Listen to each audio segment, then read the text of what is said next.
दोस्तों इस वीडियो के अंदर हम जो आप ट्यूशन फीस पे करते हैं अपने बच्चों के लिए उसकी डिडक्शन आप सेक्शन 80C के अंदर क्लेम करते हैं। तो यहाँ मैं ट्यूशन फीस से रिलेटेड सारे ही प्रोविज़न आपके साथ डिस्कस करूँगा और कुछ सिचुएशन हम समझेंगे किस किस सिचुएशन के अंदर जो है आपको ये ट्यूशन फीस की रिडक्शन नहीं मिलेगी, क्या क्या कंडीशन आपको सेटिस्फाई करनी पड़ेंगी अगर आप चाहते हैं कि आपको ट्यूशन फीस की रिडक्शन मिले, किस पर्सन को ये मिलेगी, क्या मैक्सिमम अमाउंट हो सकती है, कितने नंबर ऑफ़ चिल्ड्रन तक मिल सकती है और जो भी other related terms and conditions होंगी वो सारी ही हम इस वीडियो के अंदर डिस्कस करेंगे। तो चलिए डिटेल में अपनी वीडियो को जान लेते हैं और समझ लेते हैं कि क्या क्या क्राइटेरिया होगा इस डिडक्शन को क्लेम करने का।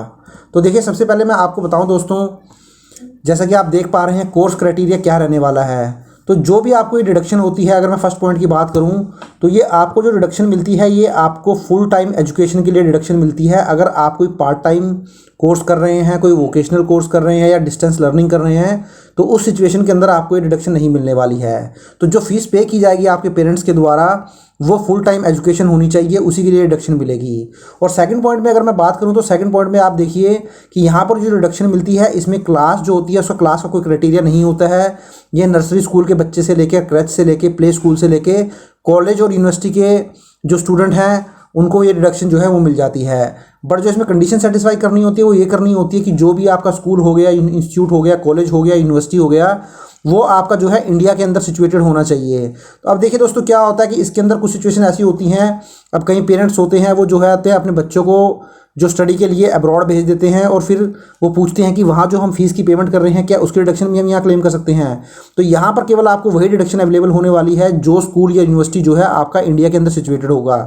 अब कुछ सिचुएशन के अंदर क्या हो सकता है कि जो आपकी एजुकेशन है या जो स्कूल है या कॉलेज है वो फॉरेन यूनिवर्सिटी के साथ एफिलेटेड है, बट उस सिचुएशन के अंदर भी दोस्तों जो स्कूल होगा या वो कॉलेज होगा वो इंडिया के अंदर ही सिचुएटेड होना चाहिए। तो सिचुएटेड इन इंडिया जो है एक बहुत इंपॉर्टेंट ये जो पॉइंट है ये ध्यान में रखने वाला है। अगर मैं वहीं बात करूँ फोर्थ पॉइंट के अंदर दोस्तों, तो ये जो डिडक्शन है आपको मैक्सिमम 20 ईयर ऑफ एज तक ही मिलती है। अगर आप स्पेशली डिसेबल्ड हैं तो उस केस में ये जो रिडक्शन है वो 22 ईयर तक जो है वो चली जाती है। तो ये 4 पॉइंट जो है ध्यान में रख के चलने हैं आपको। एक तो फुल टाइम एजुकेशन होनी चाहिए, पार्ट टाइम नहीं होनी चाहिए, क्लास का यहाँ मैटर करता नहीं है, कोई भी क्लास हो सकती है, नर्सरी स्कूल से लेकर आपका कॉलेज यूनिवर्सिटी हो सकती है, जो स्कूल या कॉलेज है वो आपका इंडिया के अंदर सिचुएटेड होना चाहिए और जो मैक्सिमम 20 ईयर तक ये डिडक्शन जो है आप क्लेम कर पाएंगे। अब क्या होता है दोस्तों, कुछ कोर्सेज जो होते हैं वो काफ़ी लंबे होते हैं, जैसे अगर आप 12th के बाद अगर बीटेक करते हैं तो उस केस में 22 से 23 साल तक आप बीटेक कर पाते हैं। वहीं अगर आप मेडिकल की पढ़ाई करते हैं तो आपको 26-27 साल तक जो है वो पढ़ाई करनी पड़ती है। तो इस केस में जो है एक लिमिट फिक्स कर दी गई है, आप 20 साल की उम्र तक ही जो है ये डिडक्शन क्लेम कर पाएंगे, इसके बाद ये डिडक्शन आपको नहीं मिलने वाली है। तो ये कोर्स का क्राइटेरिया था। अब चलिए हम देख लेते हैं फीस क्या रहने वाली है। तो देखिए दोस्तों यहाँ पर आपको जो डिडक्शन मिलती है वो केवल ट्यूशन फीस के लिए ही डिडक्शन मिलती है। तो जो आपके पेरेंट है, गार्जियन है या फिर स्पॉन्सर हैं वो जो ट्यूशन फीस आपकी पे करते हैं उसके लिए ही जो है डिडक्शन क्लेम कर पाएंगे। अब इसके अलावा देखिए आप जब आप फीस पे की जाती है आपके पेरेंट्स के द्वारा तो उस फीस के अंदर बहुत सारे कंपोनेंट होते हैं। कोई डेवलपमेंट फीस हो गई, ट्रांसपोर्ट फी हो गई, बिल्डिंग फी हो गई, हॉस्टल चार्जेस हो गए, मेस चार्जेस हो गए, लेट फी हो गई, या बहुत तरीके के और भी चार्जेस होते हैं वो जो है आपको डिडक्शन के लिए एलिजिबल नहीं होते हैं सेक्शन 80C के अंदर। अब सपोज करें मैं मान के चलता हूँ कि आपकी जो मंथली फीस है वो 15,000 रुपीज़ है, तो इसके अंदर जो ट्यूशन फीस है वो सपोज करें मैं 8,000 पकड़ लेता हूँ। इसके अलावा जो है आपके डेवलपमेंट चार्जेस हैं वो सपोज करें 2,000 रुपीज़ हैं। इसके अलावा कुछ हॉस्टल चार्जेस हैं वो 3,000 रुपीज़ हैं। तो देखिए दोस्तों ये हो गया आपका 13,000 रुपीज़ और इसके अलावा कुछ ट्रांसपोर्ट चार्जेस में लगा देता हूँ 2,000 रुपीज़। तो देखिए इस तरीके से आपकी जो 15,000 रुपये की ये फीस होती है। बट इस फीस के अंदर देखिए आपको किसी भी तरीके की रिडक्शन अवेलेबल नहीं होती है, केवल ये जो आपकी ट्यूशन फीस होगी 8,000 रुपीज़ की यही आपको जो है अवेलेबल होगी डिडक्शन के लिए इस सेक्शन के अंदर। तो ये दो बहुत ही इंपॉर्टेंट पॉइंट है।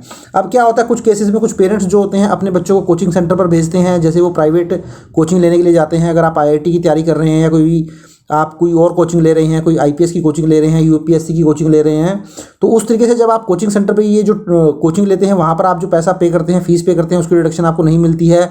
इसी तरीके से आप अपने बच्चे को प्राइवेट ट्यूटर्स के पास भेजते हैं तो इस तरीके की डिडक्शन यहाँ पर अवेलेबल नहीं होती है, क्योंकि यहाँ मैंने आपको पहले ही बता दिया है ये केवल फुल टाइम एजुकेशन के लिए ही मिलती है।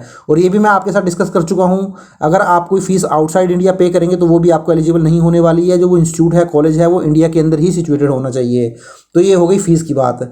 अब देखिए कुछ और इंपॉर्टेंट चीज़ें हम देख लेते हैं। तो देखिए जो फर्स्ट पॉइंट में मैंने आपको यही बताया दोस्तों, ये जो डिडक्शन अवेलेबल होती है केवल ये इंडिविजुअल पर्सन को ही अवेलेबल होती है, इसके अलावा किसी भी पर्सन को ये डिडक्शन अवेलेबल नहीं होती है। अगर आप एक हिंदू अनडिवाइडेड फैमिली भी हैं तब भी आपको ये डिडक्शन जो है नहीं मिलने वाली है।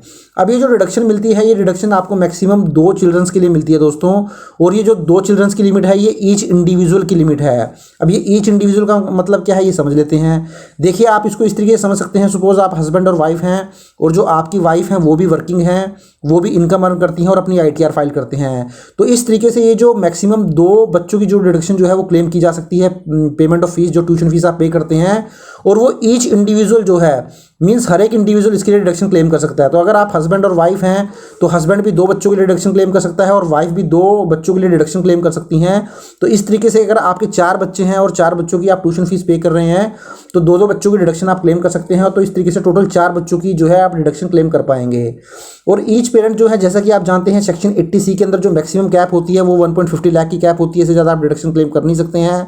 तो इसी तरीके से अगर आप ट्यूशन फीस की पेमेंट भी करेंगे तो वो सेक्शन 80C के अंदर फॉल हो जाएगा, और जो आपकी मैक्सिमम डिडक्शन रहने वाली है वो 1.50 लाख पर एनम रहने वाली है ईच पेरेंट के हिसाब से।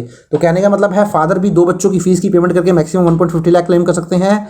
इसी तरीके से जो मदर है वो भी 1.50 लाख की पेमेंट करके 2 बच्चों की जो ट्यूशन फीस है वो क्लेम कर सकती हैं। अब लास्ट में हम देख लेते हैं दोस्तों कुछ एक्चुअल पेमेंट का कंसेप्ट क्या होता है। अब देखिए यहाँ पर जो ये डिडक्शन आपको अवेलेबल होती है, ट्यूशन फीस आप पेमेंट करते हैं, ये एक्चुअल पेमेंट बेसिस पे ही आपको अवेलेबल होती है। तो आप कुछ इस तरीके से इसको समझ सकते हैं। अब सपोज करें ये जो मेरा चल रहा है वो फाइनेंशियल ईयर 22-23 जो है वो चल रहा है। अब मेरी जो लास्ट क्वार्टर है, Q4 की अगर मैं बात करूं, जो कि Jan 23 टू March 23 तक चलेगा, तो अब इसकी सपोज करें आप अपने बच्चे की क्वार्टरली फीस की पेमेंट करते हैं। तो अब सपोज करें आप जनवरी और से लेके जो मार्च है आप इसकी जो फीस की पेमेंट करेंगे वो अप्रैल 23 के अंदर करेंगे। तो इस सिचुएशन के अंदर दोस्तों जो आपका Q4 है, जो जनवरी 23 से मार्च 23 है, इसकी डिडक्शन आपको फाइनेंशियल ईयर 22-23 में ना मिलके फाइनेंशियल ईयर जो है 23-24 के अंदर मिलेगी। तो इसलिए एक्चुअल पेमेंट पे ही इसकी डिडक्शन मिलती है। जिस साल के अंदर आप पेमेंट करेंगे उसी की में आपको डिडक्शन मिलेगी, ना कि ये फीस किस ईयर की उस पर डिपेंड नहीं करता है। तो सपोज अगर आप फाइनेंशियल ईयर 23-24 की सारी ही ट्यूशन फीस इस साल में पेमेंट कर दें, मीन्स फाइनेंशियल ईयर 22-23 के अंदर ही पेमेंट कर दें, एडवांस में पेमेंट कर दें अगले ईयर की फीस, तब भी आपको जो है इसी साल में डिडक्शन मिल जाएगी। तो यहाँ पर जो पेमेंट डिडक्शन लेने का जो क्राइटेरिया रहेगा वो पेमेंट बेसिस रहेगा। अब दूसरा पॉइंट हम देख लेते हैं। तो ये मैं आपके साथ वैसे डिस्कस कर ही चुका हूँ। ये जो डिडक्शन अवेलेबल होती है अगर आप कोई ट्यूशन फीस की पेमेंट करते हैं रेगुलर कोर्स के लिए या फुल टाइम एजुकेशन के लिए करते हैं तभी मिलेगा। अगर आप कोई पार्ट टाइम कोर्स करते हैं, डिस्टेंस लर्निंग करते हैं या वोकेशनल कोर्स करते हैं तो वहाँ पर ये डिडक्शन आपको नहीं मिलने वाली है। और ये जो डिडक्शन आपको अवेलेबल होती है दोस्तों वो केवल आप अपने बच्चों की जो फीस पे करते हैं ट्यूशन फी उसके लिए मिलती है। अगर सपोज करें आप अपनी खुद की कोई ट्यूशन फीस पे कर रहे हैं, अपनी स्पाउस की मीन्स अपनी वाइफ की कर रहे हैं, ब्रदर की कर रहे हैं, सिस्टर की, फादर की, मदर की या किसी और रिलेटिव की फीस की पेमेंट कर रहे हैं, तब भी आपको ये डिडक्शन नहीं मिलने वाली है। तो देखिए दोस्तों ट्यूशन फीस को लेकर ये छोटा सा कंसेप्ट था। कुछ लोगों को जो है इसको लेकर हमेशा एक डाउट बना रहता है कि मेरे को कितने बच्चों की डिडक्शन क्लेम कर पाऊंगा, कितने अमाउंट तक क्लेम कर पाऊंगा, क्या कुछ कंडीशन सेटिस्फाई करनी पड़ेंगी। तो मुझे लगता है कि आपको ये वीडियो देखने के बाद किसी भी तरीके का डाउट नहीं रहेगा। तो दोस्तों अगर वीडियो आपको अच्छा लगा है तो इसको लाइक और शेयर कर दीजिए, और चैनल को अभी तक सब्सक्राइब नहीं किया तो चैनल को भी सब्सक्राइब कर लीजिए। Thank you very much, have a nice day, take care.